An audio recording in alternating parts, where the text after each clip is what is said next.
As we continue looking at the Sermon on the Mount and the characters, today we're going to look at three characters. Well, kind of four, but three main ones. A priest, a Levite, and a Samaritan. I believe most of you are going to know this story. But the scripture we look at today, of course, starts with Matthew chapter 7, verses 13 and 14. Jesus says, "Enter through the narrow gate. For wide is the gate, and broad is the road that leads to destruction. And many enter through it. But small is the gate, and narrow is the road that leads to life. And only a few find it." Around the ancient city of Jerusalem, there is a narrow gate. And it's actually called the narrow way. The road up to it is kind of narrow, and on either side, people just threw junk or whatever they didn't need anymore. So if you walked off the path, you will usually get into trouble. You're stepping into something you probably don't want to. You know, they didn't have trash service like we do today, so when things needed thrown out, they literally just threw them out. And so you never knew on this road there, this was a narrower road than some of the other roads going into Jerusalem. And you definitely wanted to stay on the path because you didn't want to go get into the other stuff that might be there. When you got to the gate itself, this narrow way, it was a narrow opening. It was designed so that it could allow one person through and one person only. That animals couldn't come through it, a group couldn't through it. In fact, if you were carrying too much, you probably couldn't fit through it. Ancient times, they liked those narrow ways because it added a certain amount of security. You could keep an eye on a narrow path, on a narrow gate. You could watch who was coming in and out. If someone is up to no good, if you could block this one little way, they weren't getting out.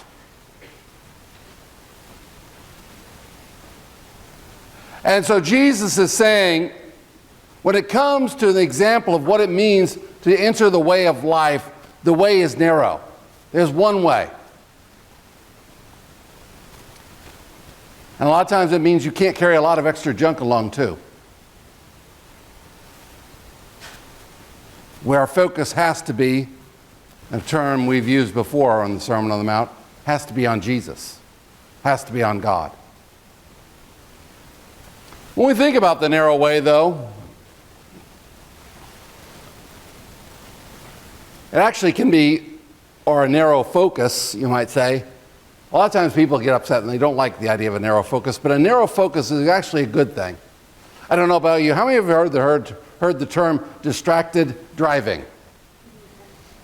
Your focus is on way too much, right? Yes. You should be focusing on the road. You're focusing on the radio. You're focusing on the kids behind you. You're focusing on the tree you just hit. Which is a lot better than hitting a pedestrian. Though people don't like the idea of having a narrow focus, it's actually, a lot of times, it's a very good thing to have. It keeps us out of trouble. Keeps us out of getting ourselves doing too much. Jim Collins wrote a book called Good to Great, Why Some Companies Make the Leap and Others Don't. It's more of a business book, but there's some real interesting points in it. And one of the studies he made that every company that in this period they studied that went from good to great to meet these high standards, to do all these things, had several principles, but one stood out. One they called the hedgehog principle. You're like, how can a hedgehog have a principle? Well, the hedgehog has basically one thing to do. If it's being attacked, it rolls up into a little ball and it puts all its bristly parts out, so if something decides to go at it, they're going to get a mouthful. That's it. That's what it's got. But it keeps it safe. And they said for these companies that went that extra mile, to admit it well, they had one principle that guided them. They may have been involved in a lot of different areas, but they had one principle, one thing they focused on more than anything else. And because of that, they were able to become super productive. And some of the companies that start out doing well started to do what's called oftentimes said it's a good thing to do, diversify. and they didn't do so well. What was the problem? Because they weren't focused. They were trying to do everything good. And how many of you know, how many of you heard this phrase? The jack of all trade and master of... Yeah, well, you have heard it, haven't you? Here's the thing. If we try to do everything, you can do a lot, but you can't be a master of it all. You can't get it all down. You can't be a pro at everything. You know, the world tells us you can have it all. You really can't. And if we're going to succeed, we need to have a narrow focus. And Jesus says that focus needs to be on God. Again, people like to complain that they want to, that being narrow, what they would call narrow-minded, is a bad thing. But the truth is, everyone is narrow-minded in some way or another. I always find it interesting as people say, how can you be, we need to be broad-minded and accept everybody for everything. And if you don't, hold it. What did they just do? They're being narrow in this. You have to accept my broad view or your... No. We all, in some areas of our life, have a narrow view of things. We like to maybe sometimes say we're broad-minded, but we really aren't. As human beings, we're naturally focused on one thing. Usually, unfortunately, it's on ourselves. What we want. But Jesus tells us if we're going to follow him, we need to follow the narrow way, his narrow way. Which leads us to the story I'm going to use today as an example of the Good Samaritan.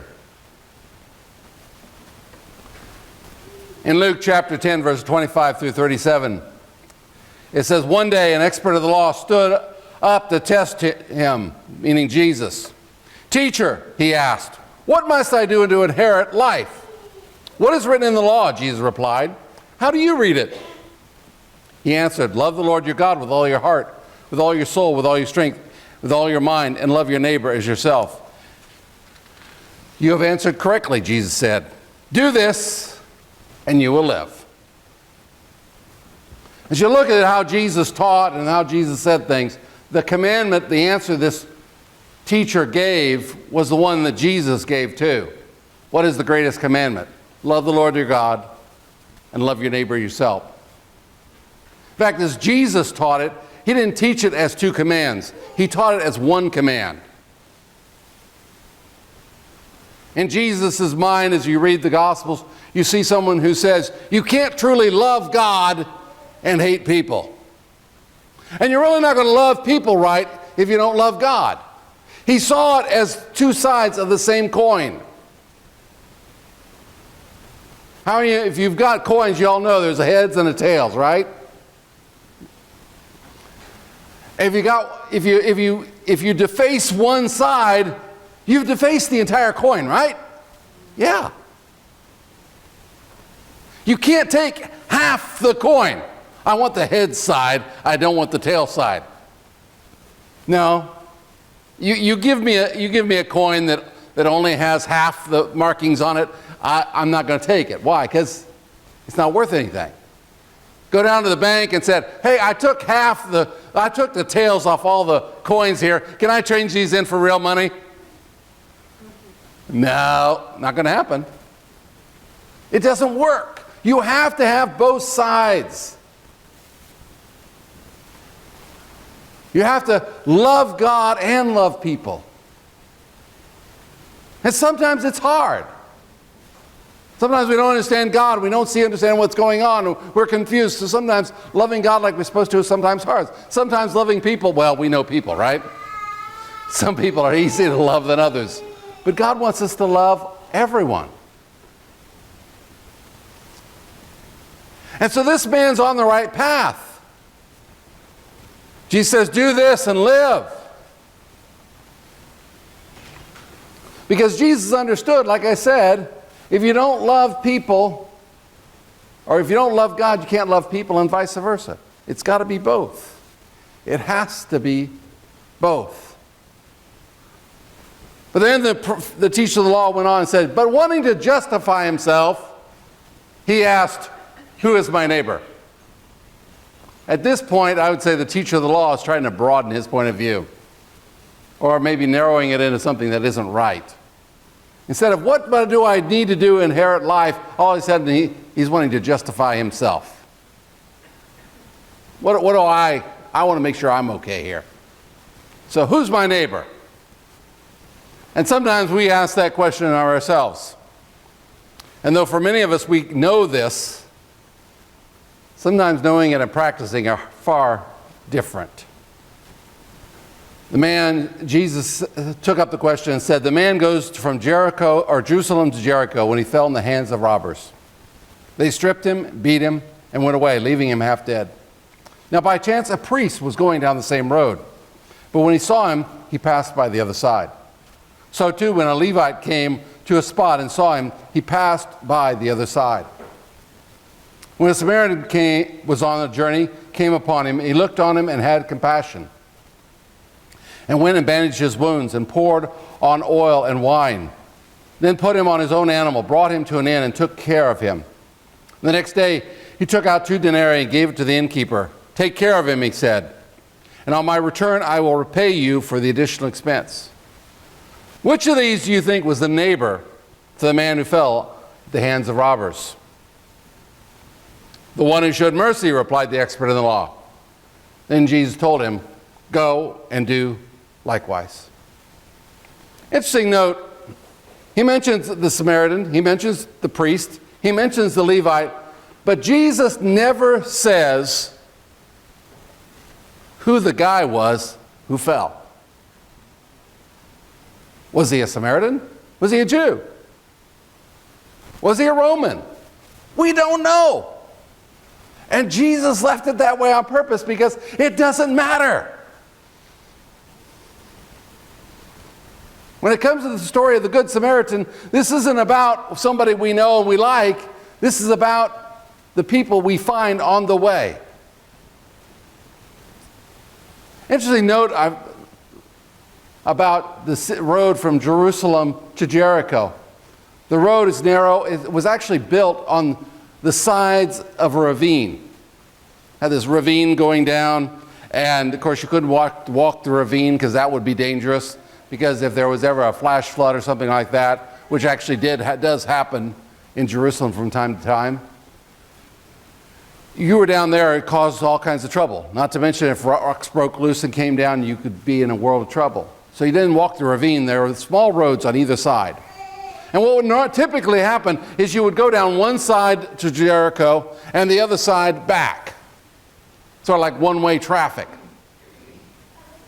Seen a picture of this, and it's kind of interesting. You see this path, and you're like, if people actually went down this thing, and yeah.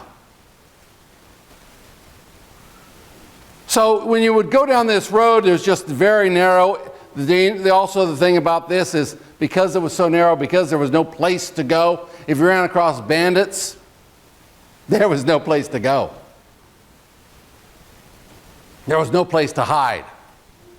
And this man fell among bandits. He was robbed. And all of a sudden comes along the priest, the modern, what could be, we could describe it as the modern day pastor. I've mentioned before, the reason I wear a robe is a symbol of a priestly robe, meaning that I'm standing up here as a priest, not as me. Meaning I don't matter. What matters is what I'm trying to give forth. Or the Levite, who is the modern day equivalent of a trustee or a deacon along that line. These were people who had been given the law. They knew the things they were supposed to do. Except when they come along the path, they see him and they decide, you know what, I'm going to go the other way.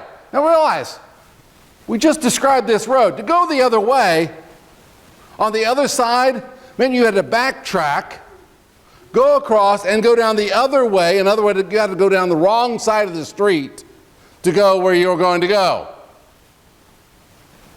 This was not convenient. This was not easy. This is actually very difficult. They were spending more time to do this. And why? Why would they do that? Well, the first reason, of course, now we don't understand it today, is contamination. The idea of that is if you touch someone in the Old Testament, you were taught, and especially if they were dead, you were considered unclean. Now, being unclean wasn't a sin. It's just the fact that you could not participate in religious activities. Also, if you got blood on you, and I don't know about you, but if somebody got beat up, what do they got on them? So it was guaranteed if they're going to see this man, if they try to get by him, they might be contaminated. Maybe it was they looked ahead, saw this guy and thought, you know, maybe the robbers are still here. I know, I bet all of you have seen those movies where somebody's like, I think somebody's in the house, and then they go ahead and go in. Don't you realize you're in a horror movie? This is the worst thing you can do. They may have been afraid. We don't know what's going on, you know, or maybe there was a combination of things. I don't know about you, but there's sometimes my decisions aren't based purely on one idea. It's usually I justify it with several reasons. But whatever it was, they backtracked and they avoided this man. But the Samaritan was not, by the Jewish standards, was the outcast. They were never good enough. They didn't have their religion right. They were outcast. And even if you're a Samaritan who converted to Judaism, you were always a Samaritan. They did that. They always seemed to remember where you came from. Have you ever met people like that? They always remember your past. Unfortunately, sometimes it's your family. That's another story for another day. But whatever it was, this person, this Samaritan came out, he saw him, and here's a different reaction. Instead of fear, instead of whatever, fear of contamination, fear of being robbed, he had compassion.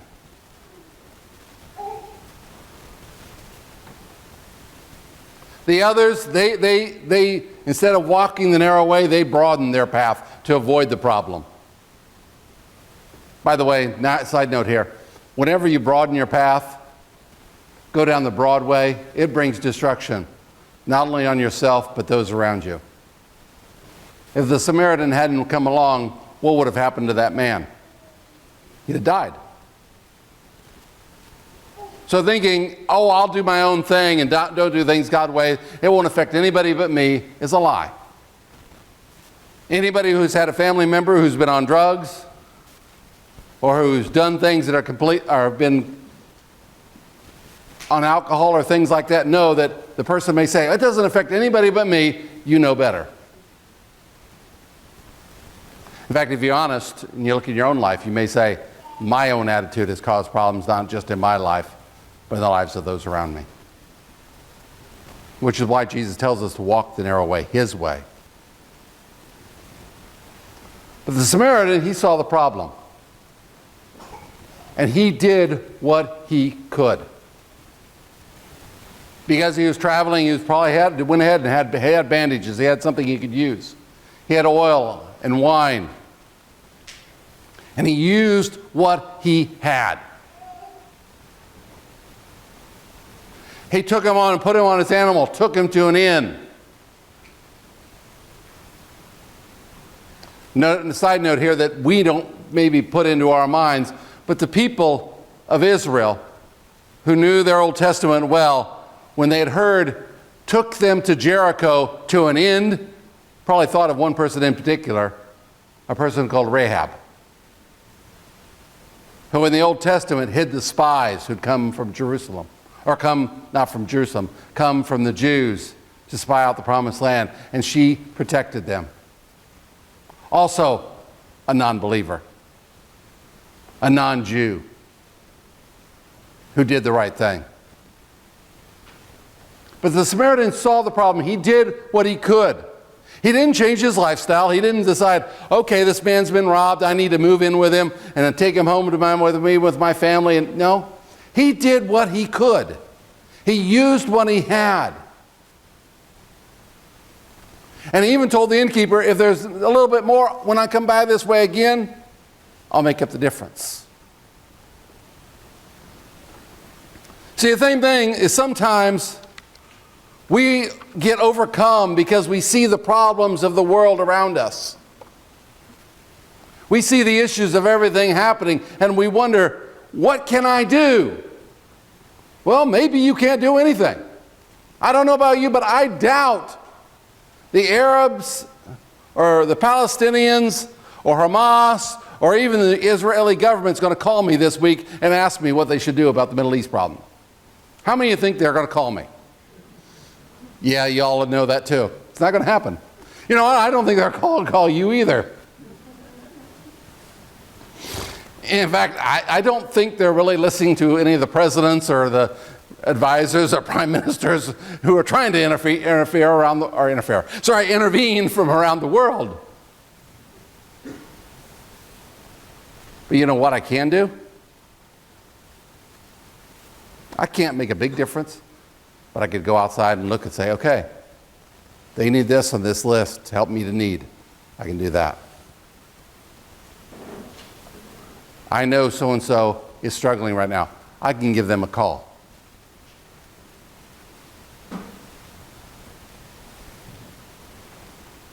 I want to tie this together with what I talked about last week, live out the golden rule. Do unto others as they'd have me do unto them. Or do unto others as they'd have them do unto me.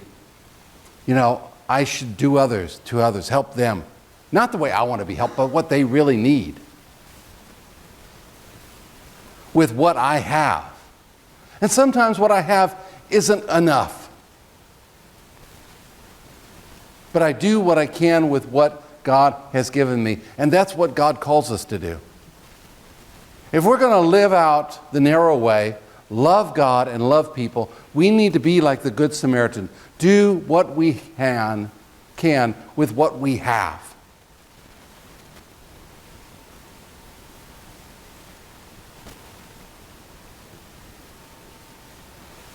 Living out the Christian life means doing that. Do what you can with what you have.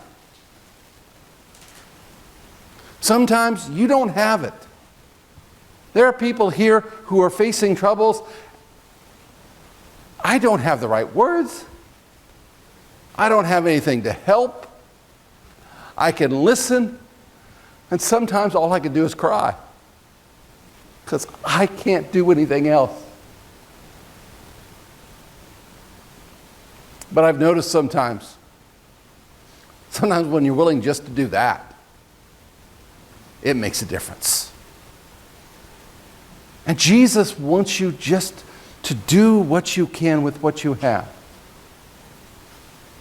To walk His narrow way. Because it's going to lead to life. It doesn't mean everything's going to be perfect. If you remember the Sermon on the Mount, Jesus didn't say everything was going to be perfect. In fact, He said for His followers, He said, oh, things are going to be pretty bad sometimes. That's my own paraphrase on it. But if you follow my way, it leads to life. And life not just for you, but for those around you. When you start getting off the path, you get yourself into trouble.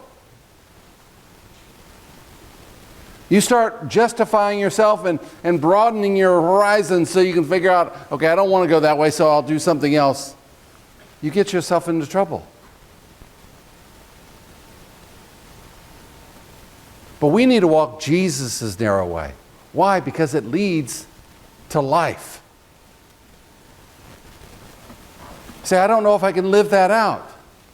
You're right, you can't. Neither can I. That's why Jesus said, I am the way, the truth, and the life later. Because He knows we can't do it in ourselves. We're going to fail. In fact, those of us who've accepted Christ still mess up. Sometimes big time. we still fail. But we have someone who's there to help us to walk that path we need to be on.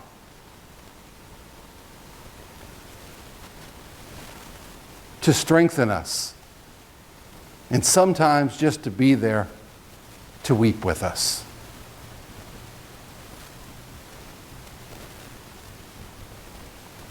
Because sometimes that's what we need. And Jesus says, I want you to walk this path with me.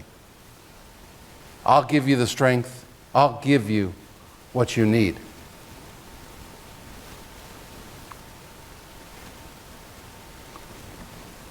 Isn't it really sense, like I said, it's living out the golden rule. That's the narrow way. And it isn't always about getting a reward now, because you don't.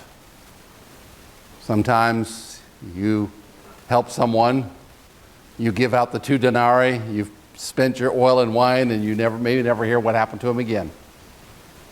But let me tell you something. Those attitudes, doing those things, leads to life. It leads us to where we need to go. So let's live out this narrow way. And in doing so, let's show the light of Jesus to the world. So let's stand together now and sing, "The light of the world is Jesus," because truly He is. Because He is the way, the truth, and the life. Ye dwellers in darkness with sin-blinded eyes, the light of the world is Jesus. Go wash at His bidding and blind will arise. The light of the world is Jesus. Come to the light, 'tis shining for thee. Sweetly the light has dawned upon me. Once I was blind, but now I can see. The light of the world is Jesus. No need of the sunlight in heaven, we're told. The light of the world is Jesus. The lamp is the light in the city of gold. The light of the world is Jesus. Come to the light, 'tis shining for thee. Sweetly the light has dawned upon me. Once I was blind, but now I can see. The light of the world is Jesus.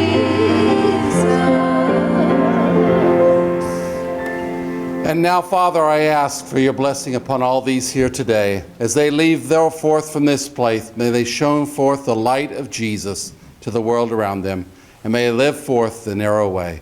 In Jesus' name I pray. Amen. God bless you. Have a great Thanksgiving.